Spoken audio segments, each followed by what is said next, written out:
They swept across continents like a storm. From the plains of Mongolia to the heart of Europe, the Mongols struck fear into the world. Genghis Khan, the man who started it all, seemed invincible.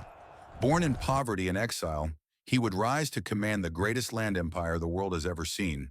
But beneath that empire lay the blood of about 10% of the world's population, all victims of his ruthless campaigns. 20 years later, he vanished. No grand funeral, no public tomb, just rumors, legends, and silence. Yet one question remains unanswered. Who is Genghis Khan, and why was he so successful in his conquests that even the Europeans thought he was a god? The name Genghis Khan was only a title. Temujin was his real name. Born around 1162 in the harsh grasslands of the Mongolian-Siberian border, Temujin was not born into high royalty. His father, Yesugei, was only a tribal chief of the Borjigin clan, one of the several other clans who were often at war with each other. When Temujin was just a boy, his father was poisoned by a rival Tatar clan. Almost immediately, his own people abandoned his widowed mother and her 7 children. They were left with nothing, no livestock, no protection, and no place in the political class of the steppe where they once belonged. This quickly plunged the family into extreme poverty, forcing them to live like peasants among their tribe. Such untold hardship could easily affect even the most compliant child.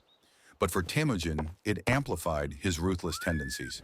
He killed his older half-brother to assert dominance over the household, a grim but necessary act for his survival.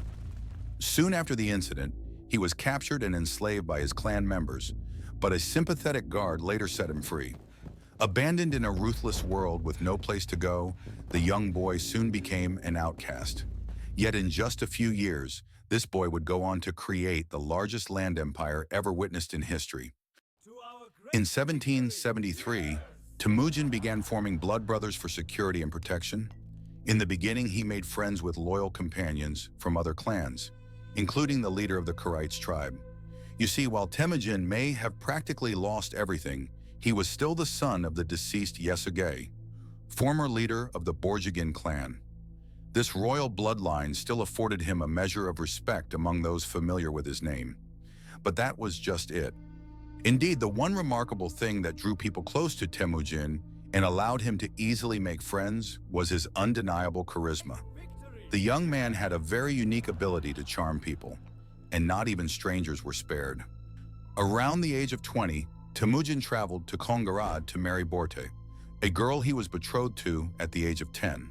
However, shortly after the marriage, she was kidnapped by the people of Merkit, Temujin's own maternal tribesmen. The message was clear: it was an act of revenge against Temujin's father for having earlier abducted his mother from one of their men. But Temujin was taking none of it. He gathered 20,000 warriors with the help of his blood brothers and followers, leading a successful rescue mission that returned Bort to him, along with bountiful spoils of war. This particular battle became a turning point for Temujin, as the heroic action was widely celebrated. While it is largely unknown what followed after this period in Temujin's life, it is noted that the young warrior would later embark on successful military campaigns against rival clans and against those who had murdered his father. This caused former countrymen and relatives who had formerly abandoned him to rejoin his cause, drawn by his prowess and growing authority. Most people might think that the hardest part of Genghis Khan's conquest was crushing most of Eurasia, but perhaps if you ask the Khan himself, it was uniting the Mongols. After being a part of the intertribal wars that defined the Mongols for a while, Temujin soon realized that the sword was a very inefficient tool for conquest. He turned around and picked up a pen instead, leading diplomatic missions and forming alliances with other tribal leaders.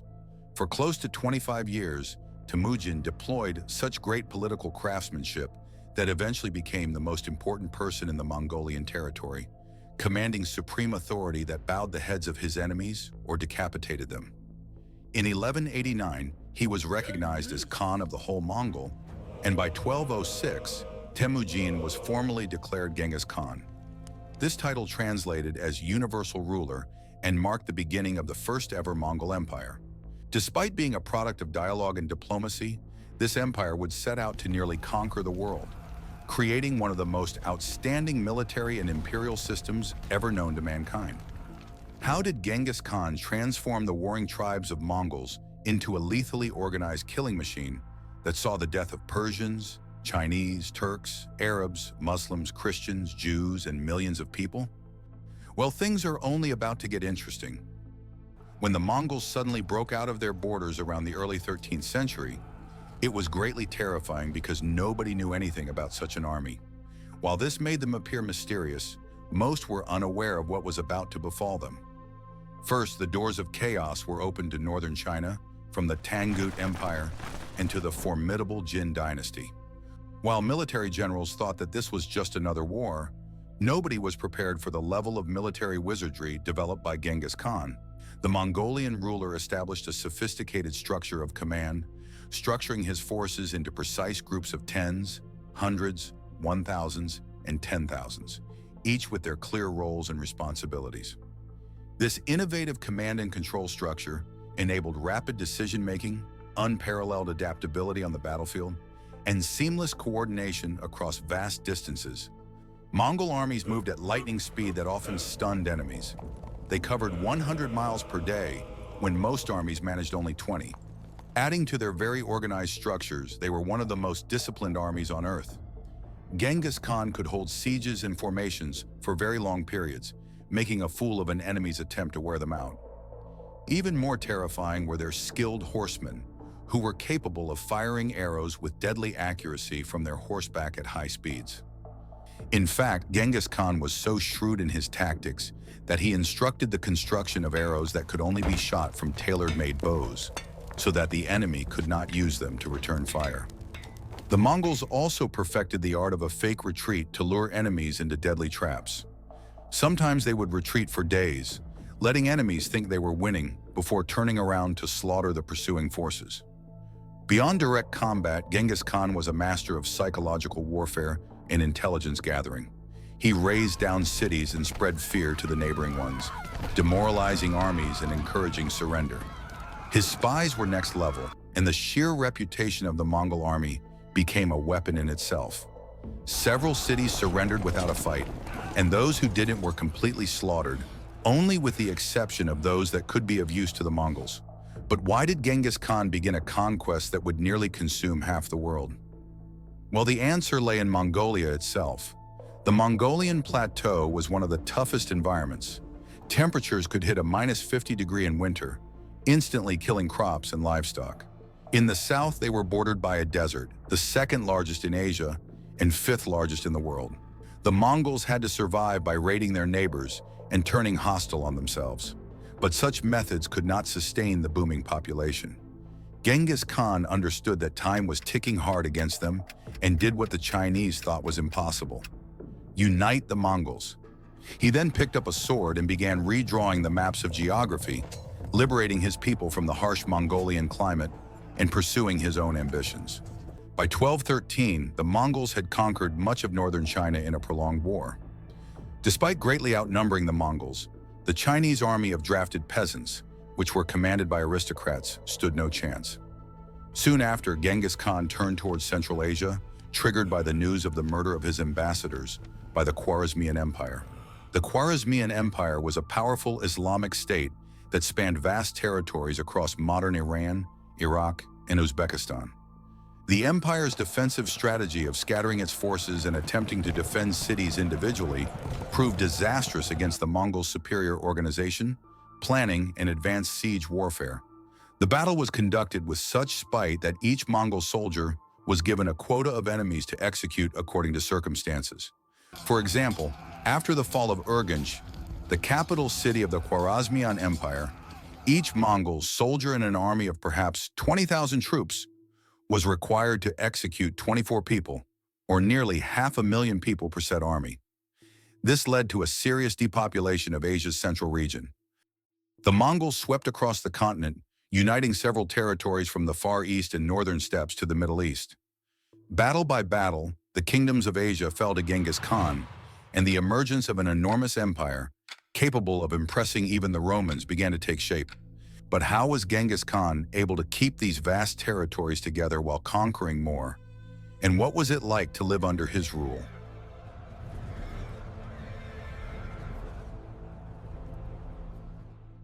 Well, despite their brutal war doctrines and ruthless conquest tactics, the Mongols appeared to be quite different when it came to governance. Genghis Khan continued to live in Mongolia, in the city of Karakorum, which he effectively made the capital of the empire. All his soldiers reported up a clear chain of command, and loyalty was owed directly to him. This disabled generals from building their own private power base. The great conqueror established a constitutional framework known as the Yasa Code, all across his empire. No stealing, no fighting among Mongols, and no harming envoys. People were bound to respect the rights of others, and even women could freely divorce their husbands. Break the rules and the punishment was quick and harsh, but it wasn't all fear. Trade routes were safer than they'd been in centuries, especially the so-called Pax Mongolica, so that you could travel from China to the Middle East under the protection of his empire. There was religious freedom, and skilled craftsmen were valued and protected. Genghis Khan was known to highly reward loyalty. Every warrior, rich or poor, got a cut of the spoils they gained from conquered territories. If you prove to be highly competent or capable in your role, you'll be elevated to a more befitting rank for your excellence. A perfect example of the Khan's meritocratic nature was during the Battle of the 13 Sides, when he was shot in the neck by an enemy archer. Although he went on to defeat the enemy army, Genghis Khan was injured. When his men interrogated the defeated soldiers to know who had shot the Khan's horse, as they didn't want word of his injury to spread, a man named Zurgadia confessed to the action. This surely sentenced him to a certain death, perhaps a very gruesome one. However, the Khan, of course, in his usual custom of showing appreciation for honesty, pardoned Zurgadai.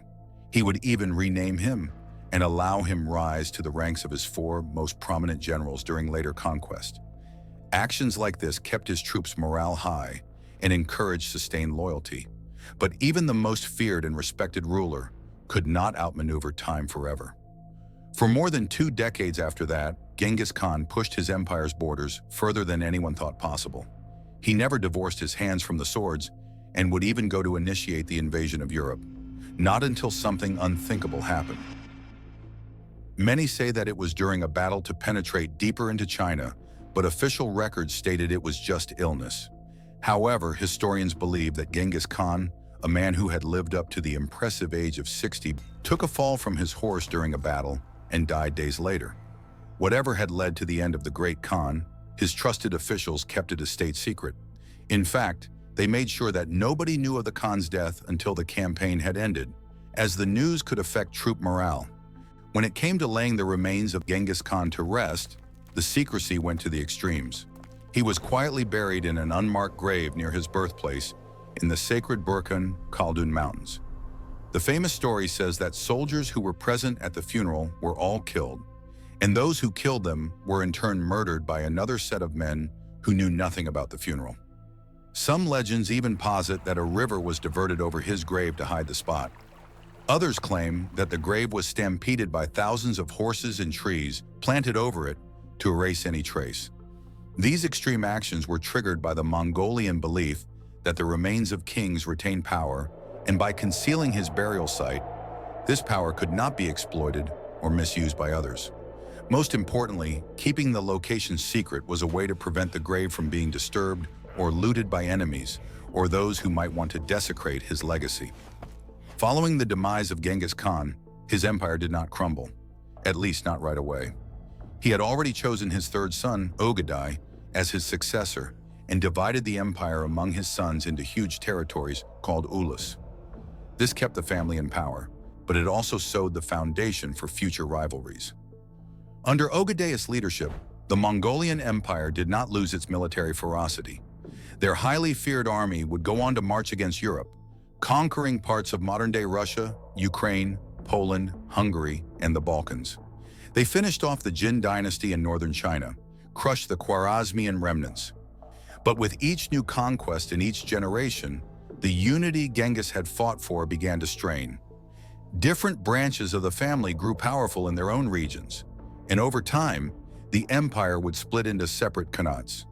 While they were still fierce, still wealthy, they were no longer a single, unstoppable force.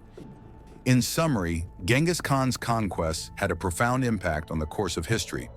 The Mongol Empire facilitated trade and cultural exchange over a vast geographical area. However, his campaigns also involved widespread destruction and violence, resulting in the deaths of millions. Despite the brutality, Genghis Khan's legacy remains complex, with modern Mongolians viewing him as the founding father of their nation, while other regions remember him as a ruthless conqueror. Thanks for watching. If you want to see more content like this, be sure to hit that like button and subscribe. And don't forget to ring the notification bell so you never miss an upload.